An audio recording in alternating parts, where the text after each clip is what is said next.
ಕಾಂಗ್ರೆಸ್ ಜೊತೆಗೆ ಸೀಟು ಕಿತ್ತಾಟ ಮಾಡಿಕೊಂಡಿತ್ತು ಆಮ್ ಆದ್ಮಿ ಪಕ್ಷ. ಸೊ ದೆಹಲಿಯಲ್ಲಿ ಈಗ ಆಡಳಿತಾರೂಢ ಆಪ್ಗೆ ಭಾರಿ ಮುಖಭಂಗ ಆಗಿದೆ. ಕಾರಣ ಅಲ್ಲಿ 7ಕ್ಕೆ 7ರಲ್ಲೂ ಕೂಡ ಆಮ್ ಆದ್ಮಿ ಪಕ್ಷ ಸೋತಿದೆ. ಅದರಲ್ಲಿ 7ಕ್ಕೆ 7 ಕೂಡ ಗೆಲ್ತೀವಿ ಅನ್ನುವಂಥ ವಿಶ್ವಾಸವನ್ನ ಬಿಜೆಪಿ ವ್ಯಕ್ತಪಡಿಸ್ತಾ ಇತ್ತು. ಸೊ ಕಾಂಗ್ರೆಸ್ ಮತ್ತೆ ಆಮ್ ಆದ್ಮಿ ಪಕ್ಷ ಸೀಟ್ ಹಂಚಿಕೆ ವಿಚಾರದಲ್ಲಿ ಕಿತ್ತಾಡ್ಕೊಳ್ತಾ ಇದ್ರು. ಬಟ್ ಈಗ ಅದು ಇಬ್ಬರ ಜಗಳ ಮೂರನೇದವರಿಗೆ ಲಾಭ ಅನ್ನೋ ರೀತಿಯಲ್ಲಿ ಬಿಜೆಪಿಗೆ ಬಹುದೊಡ್ಡ ಲಾಭ ಆಗಿದೆ. ಚಂದ್ರಬಾಬು ನಾಯ್ಡುವನ್ನ ಶರದ್ ಪವಾರ್ ಸಂಪರ್ಕಿಸಿದ್ದಾರೆ. ಇಂಡಿ ಮೈತ್ರಿಕೂಟಕ್ಕೆ ಬೆಂಬಲವನ್ನ ಕೇಳಿಕೊಂಡಿದ್ದಾರೆ. ಸದ್ಯಕ್ಕೆ ಏನನ್ನೂ ಕೂಡ ಹೇಳಲ್ಲ ಅಂತ ಹೇಳಿದ್ದಾರೆ. ಸೊ ಇಂಡಿ ಒಕ್ಕೂಟದಿಂದ ನಿತೀಶ್ಗೂ ಕೂಡ ಬಿಗ್ ಆಫರ್ ನೀಡಲಾಗಿದೆ. ಉಪ ಪ್ರಧಾನಿ ಆಫರ್ ಅನ್ನ ಇಂಡಿ ಒಕ್ಕೂಟ ಈಗ ನೀಡಿದೆ. ಪ್ರಧಾನಿ ಅಭ್ಯರ್ಥಿ ಯಾರು ಆಗಿದ್ದಾಗ ಬಿಹಾರದಲ್ಲಿ 14 ಕ್ಷೇತ್ರಗಳಲ್ಲಿ ಮುನ್ನಡೆಯನ್ನ ಜೆಡಿಯು ಸಾಧಿಸಿದೆ. ಇಂಡಿ ಒಕ್ಕೂಟದಿಂದ ನಿತೀಶ್ಗೆ ಬಿಗ್ ಆಫರ್, ಅದು ಉಪ ಪ್ರಧಾನಿಯ ಆಫರ್ ಅನ್ನ ಇಂಡಿ ಒಕ್ಕೂಟ ನೀಡಿದೆ.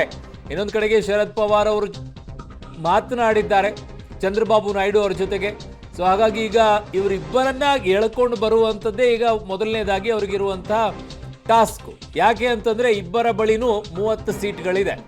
ಆ 30 ಸೀಟ್ಗಳು ಬಂದ್ರೆ INDIA ಕೂಟಕ್ಕೆ 230 ಪ್ಲಸ್ 30 ಅಂತಂದ್ರೆ 260 ಆಗುತ್ತೆ. 260 ಆದ್ರೆ ಅದರ್ಸ್ ಅಲ್ಲಿರುವಂತವ್ರನ್ನ ಹೇಗೋ ಮ್ಯಾನೇಜ್ ಮಾಡಿಕೊಂಡು 272ಕ್ಕೆ ತಂದ್ರೆ ಗೌರ್ಮೆಂಟ್ ಫಾರ್ಮ್ ಮಾಡ್ಬೋದು ಅನ್ನುವಂತ ಲೆಕ್ಕಾಚಾರದಲ್ಲಿ ಅವರು ಇದ್ದಾರೆ. ಬಟ್ ಇದೆಲ್ಲವೂ ಕೂಡ ಆಗತ್ತಾ? ಪ್ರಯತ್ನಗಳನ್ನ ಮಾಡ್ತಾರೆ, ಆ ಪ್ರಯತ್ನವನ್ನ ಮಾಡ್ತಾ ಇದ್ದಾರೆ. ಆಗಲ್ಲ ಅಂತಾನೂ ಅಲ್ಲ, ಆಗುತ್ತೆ ಅಂತಾನೂ ಅಲ್ಲ, ಏನ್ ಬೇಕಾದ್ರೂ ಆಗಬಹುದು. ಯಾಕಂತಂದ್ರೆ ಬಿಜೆಪಿ ಜೊತೆಗಿರುವಂತಹ ಮೈತ್ರಿಕೂಟದಲ್ಲಿರುವಂತಹ TDP ಮತ್ತು JDU ಏನಿದೆ ಅವರು ಜೊತೆಗೆ ನಿಂತ್ಕೊಳ್ತಾರಾ ಅಥವಾ ದೂರ ಹೋಗ್ತಾರಾ ಅನ್ನುವಂಥದ್ದನ್ನ ಕಾದ್ ನೋಡಬೇಕು. ಇಲ್ಲಿಯವರೆಗೂ ಜೊತೆಗೆ ನಿಂತ್ಕೊಳ್ತೀವಿ ಅಂತ ಹೇಳಿದ್ದಾರೆ. ಆಫರ್ಗಳು, ಆಸೆ ಮನುಷ್ಯನನ್ನ ಏನ್ ಬೇಕಾದ್ರೂ ಮಾಡಿಸ್ಬೋದು. ಆ ಆಸೆ ಅಧಿಕಾರವೂ ಇರಬಹುದು, ಪೊಸಿಷನ್ ಕೂಡ ಇರಬಹುದು. ಯಾವ ಪೊಸಿಷನ್ ಕೊಡ್ತಾರೆ ಅನ್ನುವಂಥದ್ದು ಮೇಲೆ ಹೋಗ್ಬೋದು. ಈಗಲೇ ಒಂದು ಆಫರ್ ಸಿಗ್ತಾ ಇದೆ, ನನಗೆ ಪ್ರಧಾನಿ ಉಪ ಪ್ರಧಾನಿ ಸಿಗ್ತಾ ಇದೆ ಅಂದಮೇಲೆ ಜೀವನದಲ್ಲಿ ಎಲ್ಲ ಆಗಿದ್ದೀನಿ ಅದೊಂದು ಆಗ್ಬಿಡೋಣ ಅಂತ ಯಾಕೆ ಹೋಗ್ಬಾರ್ದು? ಹೋಗಬಹುದು. ಬೇಡ ಬೇಡ, ಇನ್ನೂ ಲೈಫ್, ಇನ್ನೂ ರಾಜಕೀಯದಲ್ಲಿ ಬೇರೆ ಬೇರೆ ಇದೆ, ಅವಕಾಶಗಳು ಇನ್ನೂ ಏನೇನೋ ಬರುತ್ತೆ, ನಾನು ಇಲ್ಲೇ ಚೆನ್ನಾಗಿದ್ದೀನಿ ಅಂತ ಯೋಚನೆ ಮಾಡ್ಕೊಂಡು ಇಲ್ಲೂ ಇರ್ಬೋದು.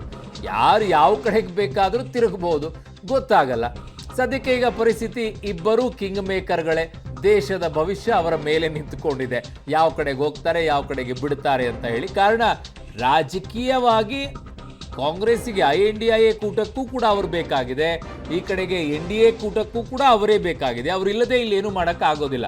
ಲೈಕ್ ಕರ್ನಾಟಕದಲ್ಲಿ ಏನಾದರೂ ಸಮಸ್ಯೆಗಳು ಬಂದಾಗ ಬಿಜೆಪಿಗೆ JDS ಬೇಕಾಗತ್ತೆ, ಕಾಂಗ್ರೆಸ್ಸಿಗೂ JDS ಬೇಕಾಗತ್ತೆ. JDS ಯಾವ ಕಡೆಗೆ ಹೋಗುತ್ತೆ ಆ ಕಡೆಗೆ ಸರ್ಕಾರ ಮಾಡುವ ಪರಿಸ್ಥಿತಿ. ಹಾಗೆ ಇಲ್ಲಿ ಒಂದೇ ಪಕ್ಷ ಹೋದ್ರೆ ಆಗೋದಿಲ್ಲ, ಅದು TDP ಹೋಗಬೇಕು, ಜೊತೆಗೆ JDU ಕೂಡ ಹೋಗಬೇಕು.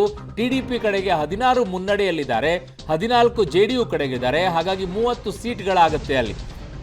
ಸೊ ಕಾಂಗ್ರೆಸ್ 99ನಲ್ಲಿದ್ದಾರೆ. ಸೆಂಚುರಿನ ಹೊಡಿತಾ ಇದ್ದಾರಾ ಅಥವಾ ಇಲ್ವಾ ಅಂತ ನೋಡಬೇಕು. ಸೊ ಬಿಜೆಪಿ 250 ದಾಟುತ್ತಾ ಅಥವಾ ಇಲ್ವಾ ಅಂತ ಹೇಳಿ. ನಡ್ಡಾನ್ನ ಭೇಟಿಯಾಗಿದ್ದಾರೆ ರಾಜನಾಥ್ ಸಿಂಗ್ ಅವರು. ದೆಹಲಿಯಲ್ಲಿ ಈಗ ರಾಜಕೀಯ ಚಟುವಟಿಕೆಗಳು ತುಂಬಾ ಬಿರುಸನ್ನ ಪಡೆದುಕೊಳ್ತಾ ಇದೆ.